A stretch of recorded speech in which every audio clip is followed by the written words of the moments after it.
یہ کوئی افسانہ نہیں، یہ کوئی خیالی داستان نہیں، یہ وہ قوم ہے جس کا ذکر خود اللہ تعالیٰ نے قرآن مجید میں فرمایا ہے۔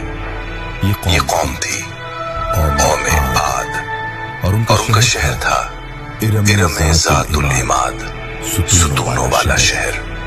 اللہ تعالیٰ فرماتا ہے، کیا تم نے نہیں دیکھا کہ تمہارے رب نے قوم عاد کے ساتھ کیا کیا؟ ارم کے ساتھ جس کے ستون بلند تھے، جس جیسی کوئی قوم دنیا میں پیدا نہیں کی گئی تھی۔ یعنی یہ وہ قوم تھی جس جیسی طاقت، جس جیسا تمدن، جس جیسی شان و شوکت نہ ان سے پہلے کسی کو ملی اور نہ ان کے بعد کسی کو دی گئی۔ یہ لوگ نہ صرف جسمانی طور پر طاقتور تھے بلکہ دنیاوی اعتبار سے بھی بہت آگے تھے۔ ان کے پاس زرخیز زمینیں تھیں، سرسبز باغات تھے، دریاؤں کا پانی تھا، مویشی تھے، دولت تھی، اقتدار تھا۔ لیکن جیسے جیسے طاقت بڑھی ویسے ان کا دل سخت ہوتا گیا، ان کا غرور بڑھتا گیا، اور ان کی آنکھوں سے عاجزی ختم ہوتی گئی۔ یہ لوگ کہا کرتے تھے، ہم سے زیادہ طاقتور کون ہے جس نے ان کی تباہی کی بنیاد رکھی؟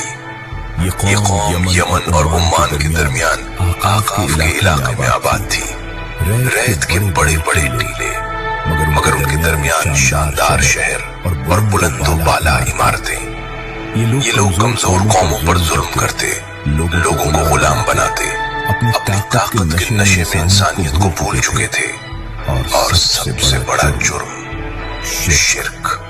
یہ لوگ اللہ کو چھوڑ کر بتوں کی عبادت کرتے تھے، اپنی طاقت کو خدا سمجھ بیٹھے تھے، اور اللہ کے پیغام کو مذاق سمجھتے تھے۔ اللہ تعالیٰ کی رحمت یہ ہے کہ وہ کسی قوم کو بغیر خبردار کیے کبھی عذاب نہیں دیتا۔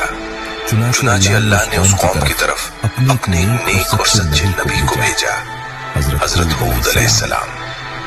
ہود علیہ السلام اسی قوم کے فرد تھے، انہی کی زبان بولتے تھے، انہی کے قبیلے سے تھے، اور انہی کے خیر خواہ تھے۔ انہوں نے آ کر اپنی قوم سے فرمایا، اے میری قوم، اللہ کی عبادت کرو، اس کے سوا تمہارا کوئی معبود نہیں۔ کیا تم ڈرتے نہیں؟ انہوں نے کہا، اے میری قوم، یہ طاقت تمہاری نہیں، یہ دولت تمہاری نہیں، یہ زمین تمہاری نہیں،